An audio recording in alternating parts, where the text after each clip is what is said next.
नमस्कार दर्शकों, मैं हूं जितेंद्र शर्मा और आप देख रहे हैं पीपल्स अपडेट। देश और दुनिया की बड़ी खबरों की बात करते हैं, लेकिन उसके पहले नजर डालते हैं आज की हेडलाइंस पर।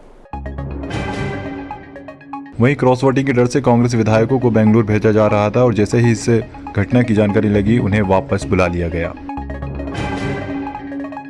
H-1B वीजा फीस पर ट्रंप को बड़ा झटका, अमेरिकी कोर्ट ने $1 लाख शुल्क किया रद्द। इंदौर बना वैश्विक कृषि मंच, आज से शुरू ब्रिक्स सम्मेलन में 20 देशों की भागीदारी। देश के वीर सपूतों का सम्मान, राष्ट्रपति मुर्मू ने 51 जवानों को दिए वीरता पुरस्कार। और आप नेता संजीव अरोड़ा पर ईडी का शिकंजा, 100 करोड़ के घोटाले में की छापेमारी। मध्य प्रदेश राज्यसभा चुनाव में कांग्रेस को बड़ा झटका लगा है। तीसरी सीट के लिए कांग्रेस उम्मीदवार मीनाक्षी नटराजन का नामांकन पत्र रिटर्निंग ऑफिसर ने खारिज कर दिया। भाजपा ने आरोप लगाया है कि उन्होंने हैदराबाद कोर्ट में लंबित मामले की जानकारी नामांकन पत्र में नहीं दी। रिटर्निंग ऑफिसर ने इस मामले में मीनाक्षी नटराजन से जवाब भी मांगा, जिसके बाद कांग्रेस ने भाजपा के आरोपों को निराधार बताया। नामांकन जांच के दौरान विधानसभा परिसर में हंगामा भी हुआ। हालांकि प्रक्रिया के पहले ही कांग्रेस ने अपने विधायकों को बेंगलुरु भेज दिया था। कुल मिलाकर मध्य प्रदेश में महेश केवट सहित भाजपा के तीनों प्रत्याशी निर्विरोध चुन लिए गए हैं। अमेरिका में H-1B वीजा को लेकर ट्रंप प्रशासन को बड़ा झटका लगा है। बोस्टन की जिला अदालत ने H-1B वीजा आवेदन पर लगाए गए $1 लाख के नए शुल्क को रद्द कर दिया है। यह फैसला जज लियो सोरोकिन ने सुनाया। दरअसल 20 डेमोक्रेटिक राज्यों के अटॉर्नी जनरल ने इस शुल्क के खिलाफ अदालत का दरवाजा खटखटाया था। उनका कहना था कि इतनी अधिक फीस पेशेवरों और कंपनियों पर अतिरिक्त आर्थिक बोझ डालेगी। अदालत ने उनकी दलीलों को सही मानते हुए शुल्क को रद्द कर दिया है। H-1B वीजा अमेरिका में काम करने के लिए विदेशी पेशेवरों को दिया जाता है और इसका सबसे अधिक लाभ भारतीय IT प्रोफेशनल्स को मिलता है। हालांकि ट्रंप प्रशासन ने इस फैसले को स्वीकार नहीं किया है। व्हाइट हाउस ने कहा है कि वह इस आदेश के खिलाफ ऊपरी अदालत में अपील करेगा। MP के इंदौर में आज से 5 दिवसीय ब्रिक्स कृषि सम्मेलन शुरू किया गया है। यह सम्मेलन 13 जून तक चलेगा। भारत की अध्यक्षता में आयोजित इस कार्यक्रम में ब्रिक्स सदस्य देशों और साझेदारों सहित करीब 20 देशों के कृषि मंत्री, वरिष्ठ अधिकारी और विशेषज्ञ भाग ले रहे हैं। सम्मेलन में खाद्य सुरक्षा, कृषि नवाचार, जलवायु परिवर्तन, कृषि व्यापार और छोटे किसानों को मजबूत बनाने जैसे महत्वपूर्ण विषयों पर चर्चा होगी। केंद्रीय कृषि मंत्री शिवराज सिंह चौहान ने कहा कि ब्रिक्स देशों के पास दुनिया की लगभग 42% कृषि भूमि और 42% खाद्य उत्पादन है। ऐसे में यह मंच कृषि नीतियों को दिशा देने में महत्वपूर्ण भूमिका निभाता है। सम्मेलन के दौरान कृषि अनुसंधान, पशुपालन, मत्स्य पालन, कृषि ऋण, आधुनिक तकनीकों के उपयोग और किसानों की आय बढ़ाने जैसे विषयों पर भी मंथन होगा। पहले दिन संयुक्त घोषणा पत्र के मसौदे पर चर्चा की जाएगी। टीएमसी पार्टी की प्रमुख और पूर्व मुख्यमंत्री ममता बनर्जी ने आज एक बड़ा फैसला लिया है। उन्होंने लोकसभा में पार्टी के सांसद कल्याण बनर्जी को नया चीफ व्हिप नियुक्त किया है।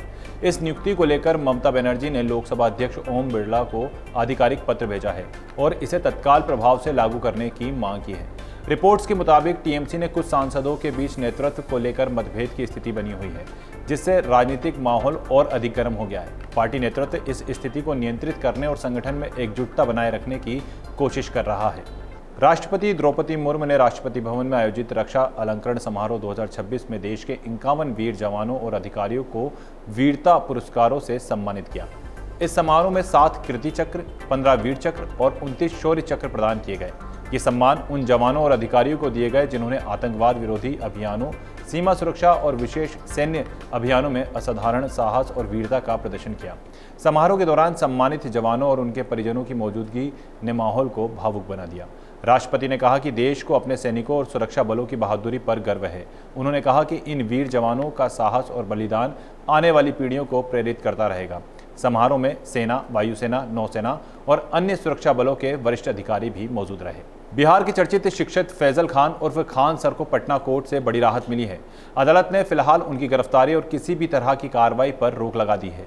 यह मामला पटना में हुए चर्चित कोचिंग विवाद और फायरिंग की घटना से जुड़ा है। जिला अदालत ने उनकी अग्रिम जमानत याचिका पर सुनवाई की, जिसके बाद कोर्ट ने उन्हें अंतरिम राहत प्रदान की।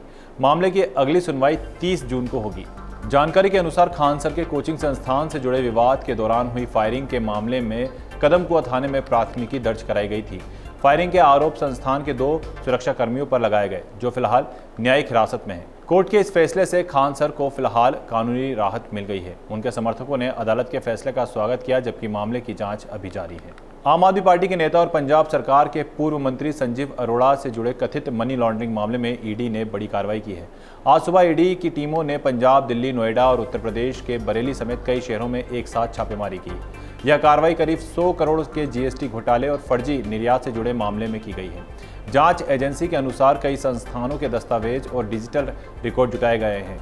मामले में वित्तीय लेन देन और कथित अनियमितताओं की जांच की जा रही है। दूसरी ओर संजीव अरोड़ा की जमानत याचिका पर अदालत में सुनवाई पूरी हो चुकी है और कोर्ट ने फैसला सुरक्षित रख दिया है। इस कार्रवाई के बाद आम आदमी पार्टी ने आरोप लगाया है कि केंद्रीय एजेंसियों का इस्तेमाल राजनीतिक दबाव बनाने के लिए किया जा रहा है। फिलहाल इस बुलेटिन में इतना ही। अगली बार फिर मिलेंगे। तब तक के लिए बड़ी और अपडेट खबरों के लिए देखते रहें पीपल्स अपडेट।